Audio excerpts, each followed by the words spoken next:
আসসালামু আলাইকুম। আমরা ঘি তৈরি করতে পারি 15 থেকে 20 কেজি, কিন্তু আমাদের কাছে ঘির অর্ডার আসে প্রায় 50 থেকে 100 কেজির মতো। এত ঘি আমাদের পক্ষে বানানো সম্ভব হয় না, যেহেতু আমরা একটু অন্যরকম ভাবে ঘিগুলি তৈরি করি। একটা বিষয় আগেই বলে দিই, ঘি তৈরির ক্ষেত্রে সম্পূর্ণ কাজটা আমার নিজেই করতে হয়, অর্থাৎ যে ঘি তৈরি প্রক্রিয়া দেখতে পাচ্ছেন এটা শুরু থেকে নিয়ে শেষ পর্যন্ত আমি একাই করি, এখানে আমাকে কেউ হেল্প করে না। তো আলহামদুলিল্লাহ আজকে আমরা খুব সকাল সকাল গরুর দুধ দহন করে ফেলেছি। এর কারণ হচ্ছে আজকে আমাদেরকে ঘি তৈরি করতে হবে। ঘি তৈরি করতে অনেক সময়ের প্রয়োজন হয়, অনেকক্ষণ ধরে এটাকে জাল দিতে হয়, দিতে দিতে দিতে তারপর হচ্ছে ঘিটা তৈরি হয়। ভিডিওতে আপনারা হয়তো 3 মিনিটে দেখেন যে ঘি তৈরি কমপ্লিট হয়ে গিয়েছে। এই ঘি তৈরি করতে টানা 3 ঘন্টা আমাদের পরিশ্রম করতে হয়, এবং এই 3 ঘন্টা আমাদের কি কি করতে হয় সেটা আজকের ভিডিওতে আপনাদেরকে দেখানোর চেষ্টা করব ইনশাআল্লাহ। তো প্রথমেই সুন্দর করে হচ্ছে আমরা আমাদের চুলাটা এখানে নিয়ে আসছি। চুলা নিয়ে আসার পর আমরা হচ্ছে যে আমাদের যে বড় একটা কড়াই আছে, যেটা আমরা ঘি তৈরি করি, সেটা নিয়ে আসছি। এটা অনেক ওজন যদিও, এটার মধ্যে হচ্ছে পিছনে আমরা হচ্ছে কাদা দিয়ে দিচ্ছিলাম। কাদা দেওয়ার একটা কারণ সেটা হচ্ছে যে কাদা মাটির প্রলেপটা দেওয়া থাকলে কড়াইতে তেমন একটা কালি পড়ে না, সে কারণে হচ্ছে মূলত এই প্রলেপটা আমরা দিয়ে দিই কড়াইয়ের পেছনে। তো যাই হোক, কাদা মাটির প্রলেপটা দেওয়ার পর আমরা লাকড়িগুলি সুন্দর করে কেটে নিচ্ছিলাম। এরপরে কড়াইয়ের ভিতরে যে ময়লা টলা ছিল এগুলোকে আমরা সুন্দর করে ঝেড়ে পরিষ্কার করে নিচ্ছিলাম। এই কাজগুলি কমপ্লিট হওয়ার পর মূলত আমরা হচ্ছে নিয়ে আসবো আমাদের ক্রিমগুলি, অর্থাৎ যে ক্রিম দিয়ে আমরা ঘি তৈরি করবো ওই ক্রিমগুলি আনার পরে এখানে আমরা সুন্দর করে আগুন জ্বালিয়ে দেবো আমাদের চুলার মধ্যে। একটা বিষয় বলে রাখি, সেটা হচ্ছে অনেকে আমাদের কাছে প্রশ্ন করেন যে ভাই এই ক্রিমটা কিভাবে তৈরি হয়। এই ক্রিমটা মূলত হচ্ছে দুধের ফ্যাট থেকে তৈরি হয়, অর্থাৎ দুধের ফ্যাট থেকে ক্রিমটাকে আলাদা করা হয়, এটা দিয়ে মূলত হচ্ছে ঘি তৈরি করা হয়। তো যাই হোক, আলহামদুলিল্লাহ মোটামুটি আমরা আগুন জ্বালিয়ে দিয়েছি। এখন হচ্ছে মূলত আমাদের এই কড়াইটাকে আবারও সুন্দর করে পানি দিয়ে একটু পরিষ্কার করে নিলাম। এখন এই কড়াইতে আমরা আমাদের যে ক্রিমগুলি আছে এই ক্রিম সম্পূর্ণটাই কড়াইয়ের মধ্যে দিয়ে দেবো খুব দ্রুত।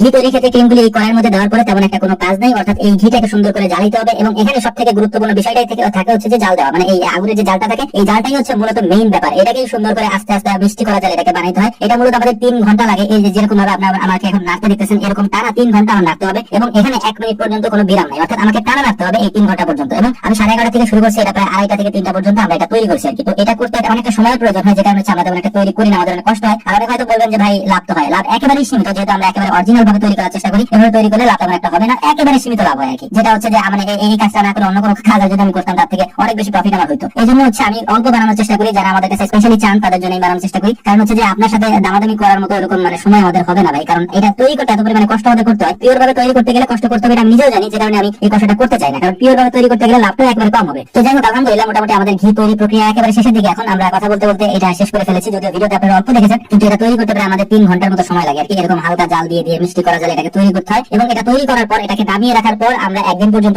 রেখে দেবো। রেখে দেওয়ার পর এটাকে ফিল্টার করা হবে, তারপর হচ্ছে এটাকে আমরা বোতলজাত করবো, অর্থাৎ যাদের কাছে আমরা দিব বা যারা আমাদের থেকে অর্ডার দিয়েছেন তাদের কাছে আমরা এটা পৌঁছে দিব। অনেকে বলতে পারেন যে ভাই এত কষ্ট করে তাহলে বানান কেন। মূলত আমাদের গরুর খামারে যেহেতু অনেকগুলো সাইট আছে, তো এখান থেকে অল্প অল্প টাকা আমাদের ইনকাম হইলেও এটা দেখা যায় যে সবকিছু মিলে অনেক হয়ে যায় তখন। আর দিন শেষে সব থেকে প্রাপ্তির জায়গাটা হচ্ছে যে আমি যখন কারোর জন্য পিওরটা তৈরি করতে পারি, একেবারে 100% পিওর যখন হয়, তখন আমার নিজের কাছেও ভালো লাগে। লাভ অল্প হইলেও আল্লাহ তাআলা ওইটাই বরকত দান করেন, এবং এই বরকত যে কি জিনিস সেটা আমাদের থেকে ভালো হয়তো অন্য কেউ বুঝবে না। তো যাই হোক, আলহামদুলিল্লাহ ঘি তৈরি কমপ্লিট। এটাকে এখন আমরা এভাবে সুন্দর করে ছেঁকে এটাকে আমরা রেখে দিব ফিল্টারিং করার জন্য। এরপরে মূলত হচ্ছে এটা আমরা ডিস্ট্রিবিউট করব। এরপর যে প্রক্রিয়া আছে সেটা হয়তো আমি আপনাদেরকে দেখাইতে পারি যে আমরা কোন প্রক্রিয়া এটাকে বোতলজাত করি।